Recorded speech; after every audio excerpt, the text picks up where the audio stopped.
Halo, selamat datang kembali di podcast IWPI bersama Pajak Smart. Nah, teman-teman, untuk episode kali ini kita akan membahas perihal pada tanggal 1 Agustus 2026 kemarin pemungutan PPh pasal 22 oleh Marketplace mulai diberlakukan kepada pedagang online. Yang mana 4 hari kemudian Direktorat Jenderal Pajak menerbitkan pengumuman nomor peng strip 46-PJ.09-2026 tanggal 5 Agustus 2026 yang mana isinya tegas untuk memberlakukan pemungutan tersebut itu ditunda sampai dengan tanggal 31 Oktober 2026 dan akan dimulai kembali pada tanggal 1 November 2026. Pengumuman itu juga menyatakan keputusan penunjukan marketplace yang telah diterbitkan akan dibatalkan dan dilakukan penunjukan kembali. PPh pasal 22 yang sudah terlanjur dipungut harus dikembalikan ke pedagang dalam negeri. Alasan resminya sih karena untuk menjaga daya beli masyarakat di tengah kondisi ekonomi yang masih menjadi perhatian pemerintah saat ini. Nah, pertanyaannya sekarang itu bukan hanya mengapa kebijakan ini ditunda, melainkan apakah ekonomi dan daya beli dapat dipulihkan secara pasti dalam waktu 3 bulan? Apakah pada bulan Agustus ekonomi belum baik, lalu pada tanggal 1 November mendadak semuanya membaik seperti simsalabim?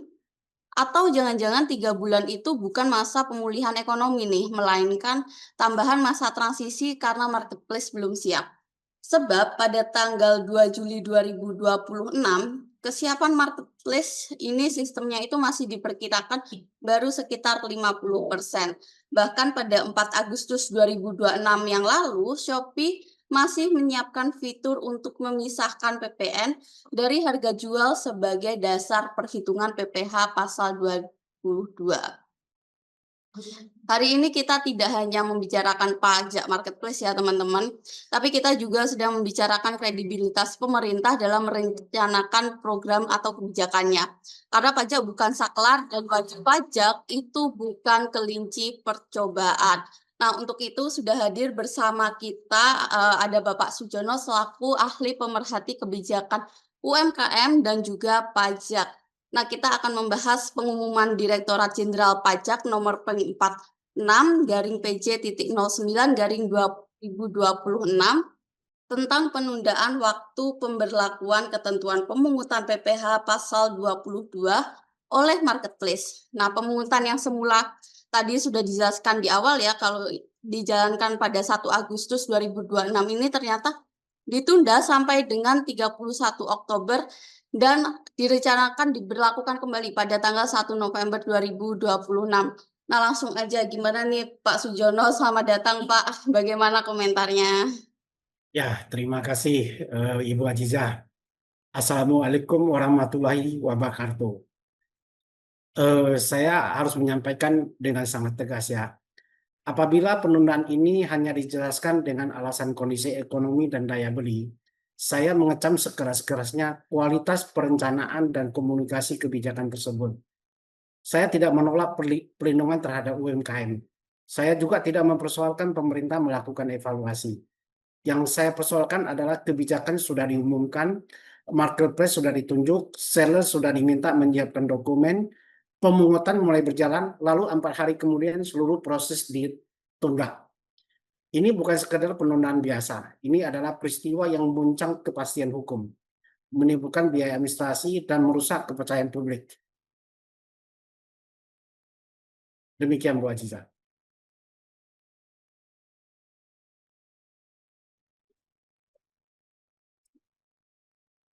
Nah, melihat hal tersebut ya Pak, kira-kira apa sih Pak hal penting yang Bapak lihat dari pengumuman nomor peng 46 tadi Pak? Iya, ada 4 hal penting ya di dalam pengumuman nomor 46 ini ya.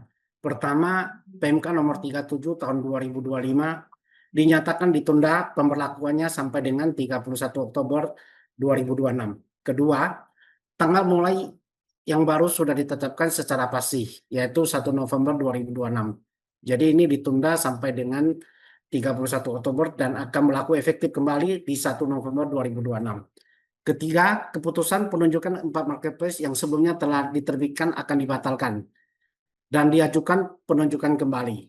Keempat, PPh pasal 22 yang sudah terlanjur dipungut harus dikembalikan oleh marketplace kepada pedagang. Coba diperhatikan ya, kalau persoalannya hanya menjaga daya beli, mengapa keputusan penunjukan harus dibatalkan dan marketplace harus ditunjuk kembali? Pembatalan penunjukan dan penunjukan ulang lebih menyerupai riset administrasi dan operasional. Itu memberi sinyal bahwa persoalannya tidak sesederhana menunggu masyarakat lebih kuat berbelanja. Bahkan frasa dalam pengumuman menyebut keputusan penunjukan akan dibatalkan. Pemerintah perlu menjelaskan kapan pembatalan itu efektif, keputusan mana yang dicabut, dan sejak tanggal berapa marketplace tidak lagi berkedudukan sebagai pemungut. Dalam negara hukum, hak dan kewajiban tidak boleh menggantung pada kalimat yang belum diikuti tindakan administrasi yang dapat diperiksa publik. Demikian Bu Aziza.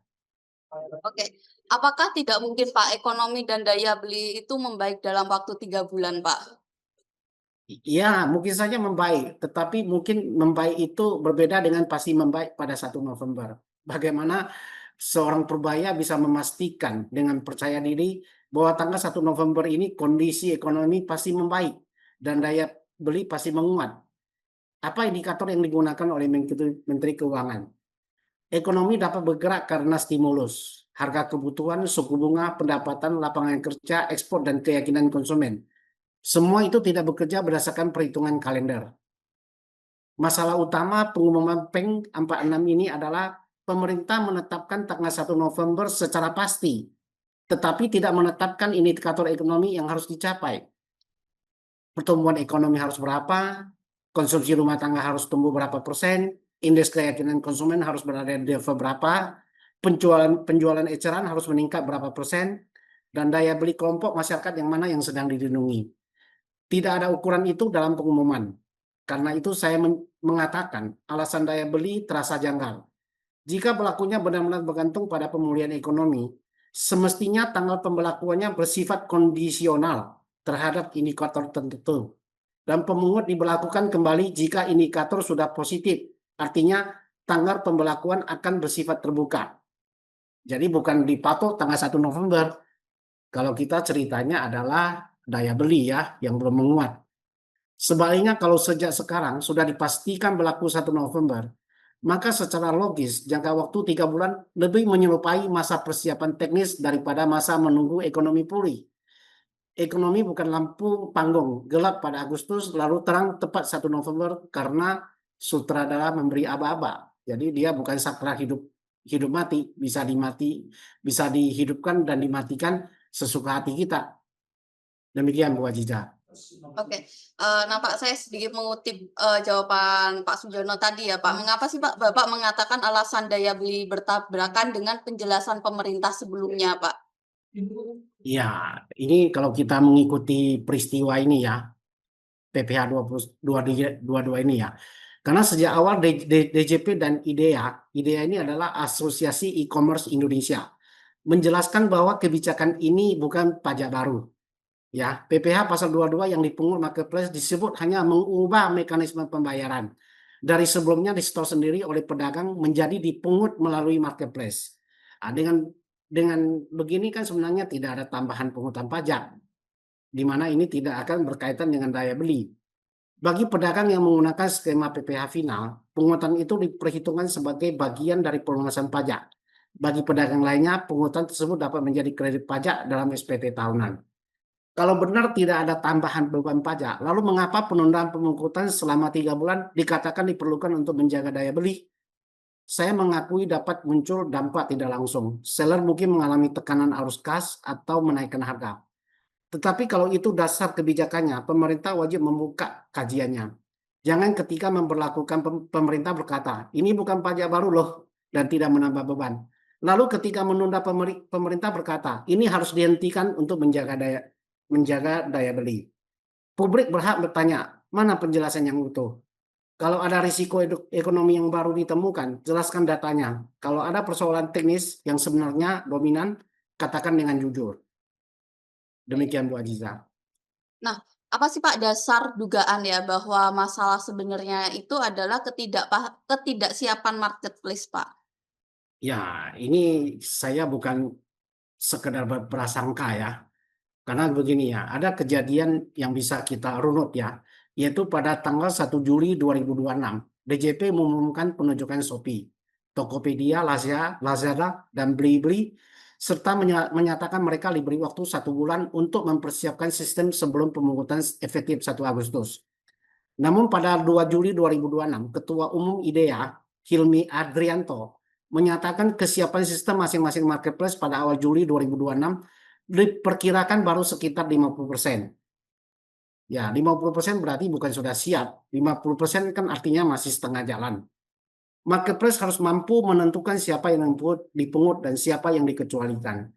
Membaca NPWP atau NIK, mengelola surat pernyataan omset, menghitung dasar pemungutan, menangani diskon, retur, pembatalan, pengembalian dana, membuat bukti pungut, menyetorkan, melaporkan, dan merekonsiliasi data dengan DJP. Satu kesalahan dapat memotong uang seller yang seharusnya tidak dipungut atau menghasilkan bukti pajak yang salah. Karena itu pertanyaannya keras. Bagaimana 4 marketplace dapat dinyatakan layak ditunjuk, sementara sehari setelah penunjukan, asosiasinya sendiri menyebut kesiapan baru sekitar 50%. Apakah penunjukan dilakukan berdasarkan kesiapan aktual atau berdasarkan keyakinan bahwa sistem akan selesai dikerja dalam 1 bulan? Jadi sebenarnya asosiasi meminta waktu transisi 1 tahun, bukan 1 bulan. Jadi untuk merubah sistem sebesar itu, ya Kak, kelihatannya 1 bulan sih tidak memadai ya. Demikian Bu Aziza. Ya. Nah, Pak, beberapa waktu yang lalu kan sempat ramai juga nih diperbincangkan di media sosial terkait, Shopee yang diketahui sudah menjalankan pemungutannya. Nah, itu bagaimana, Pak, dengan Shopee yang diketahui sudah menjalankan pemungutan tersebut, Pak? Ya, memang kalau di medsos kita melihat ini Shopee adalah marketplace yang bukti publik pemungutannya paling konkret ya. Dari 4 ke 4 marketplace ini kelihatannya Shopee yang paling siap di antara mereka. Tetapi justru kasus Shopee memperlihatkan bahwa sudah mulai memungut belum tentu berarti seluruh sistem siap secara penuh. Karena apa? Karena pada tanggal 4 Agustus 2026 diberitakan bahwa Shopee masih menyiapkan fitur untuk memisahkan PPN dari harga jual bagi seller PKP. Padahal dasar pemungutan PPh pasal 22 menurut PMK nomor 37 tahun 2005 adalah peredaran bruto yang tidak termasuk PPN dan PPNBM. Kalau fitur pemisah itu belum tersedia, terdapat risiko penghitungan PPh menggunakan nilai transaksi yang masih mengandung PPN. Ini bukan perkara teknis kecil, ini menyangkut ketepatan dasar pengenaan pajak. Artinya, bahkan plafon yang paling terlihat sudah memungut masih menyempurnakan komponen penting setelah tanggal efektif tiba. Bagaimana dengan Tokopedia, Lazada, dan Blibli? Sejauh bukti publik yang dapat diverifikasi, kami belum menemukan bukti transaksi seller tanggal 1 sampai dengan 4 Agustus yang sama kuatnya dengan Shopee. Saya tidak menyatakan ketiganya pasti tidak memungut. Saya menyatakan belum tersedia bukti publik yang cukup memastikan mereka telah menjalankan seluruh proses secara efektif. Jadi pada tanggal 1 Agustus, tidak satu pun dari 4 marketplace dapat dibuktikan telah siap secara penuh dari hulu sampai hilir.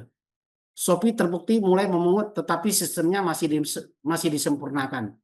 3 lainnya belum menunjukkan bukti publik yang setara mengenai pemungutan konkret. Jadi pada bulan Agustus kemarin, sebenarnya dari keempat itu nggak ada yang paling siap gitu loh. Shopee sendiri kan masih bermasalah kalau kita lihat. Demikian Bu Azizah. Oke. Nah, Pak, dari perbincangan kita tadi nih, Pak, saya mau tanya apakah Bapak itu menuduh ya, pemerintah itu sengaja menutupi ketidaksiapan marketplace tersebut, Pak? Saya tidak menyatakan itu sebagai fakta yang sudah terbukti. Kita belum memiliki notulen rapat DJP dengan IDEA, hasil uji sistem masing-masing marketplace, ataupun dokumen evaluasi internal pemerintah. Tetapi saya menyatakan terdapat dugaan yang sangat kuat dan masuk akal bahwa kesiapan teknis merupakan alasan material penundaan.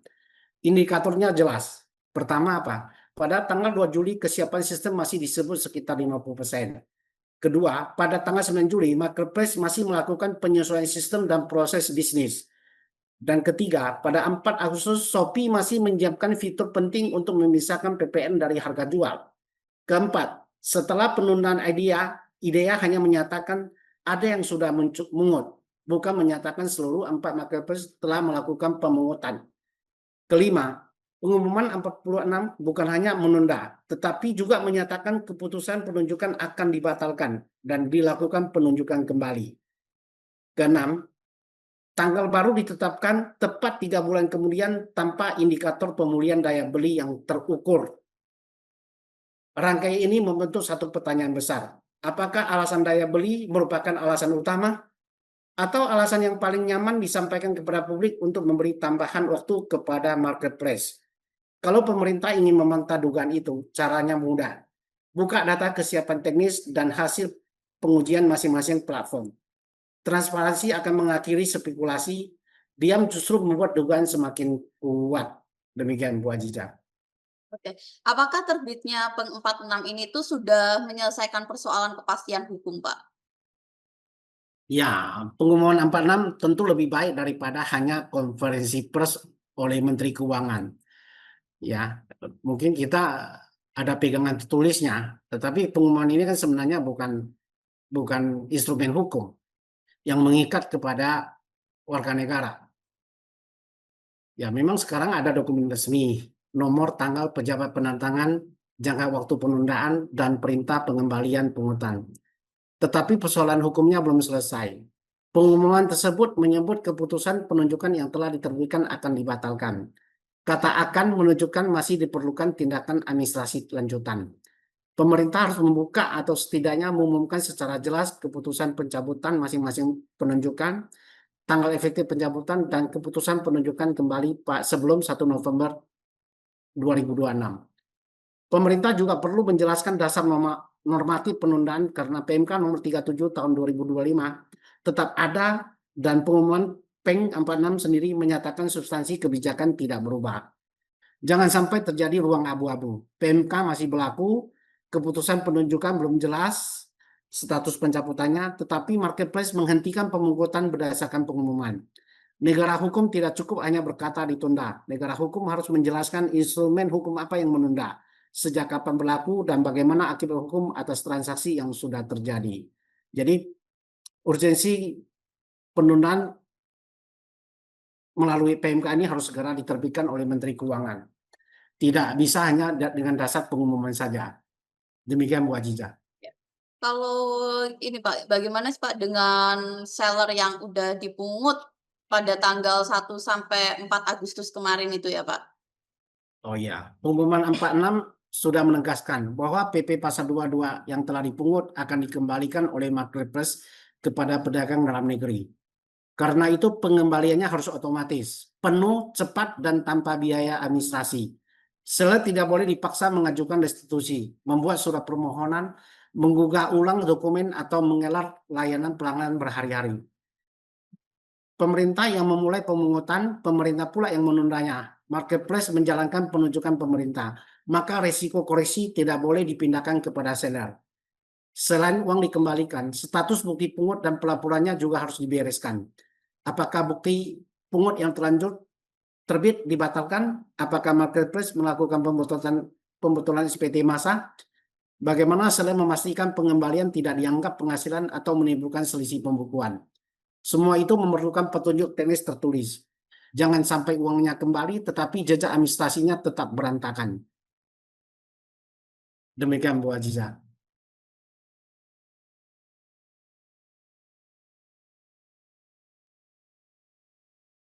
Mic-nya masih mati. Terkait ini Pak, apa saja sih Pak ketidakadilan yang timbul dari kebijakan 4 hari ini Pak? Ya, ini pertama ketidakadilan waktu ya. Seller yang bertransaksi pada tanggal 1 sampai 4 Agustus mungkin telah dipungut, sementara transaksi setelah penundaan tidak dipungut.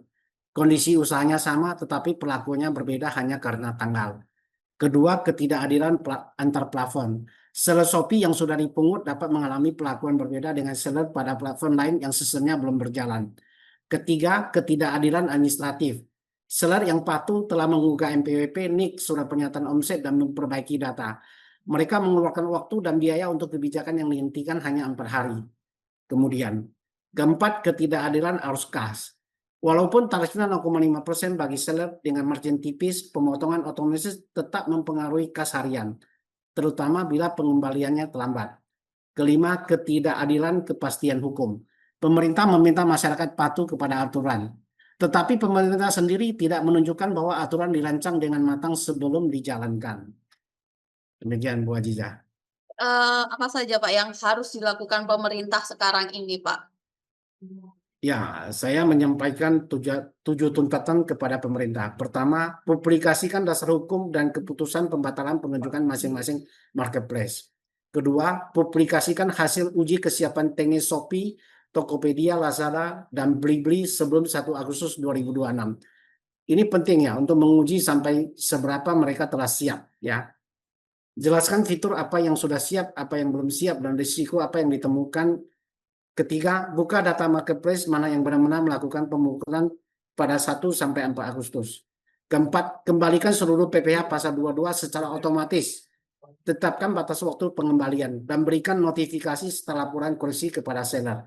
Kelima, publikasikan indikator ekonomi yang digunakan untuk menentukan bahwa pemungutan layak dimulai kembali pada tanggal 1 November 2026.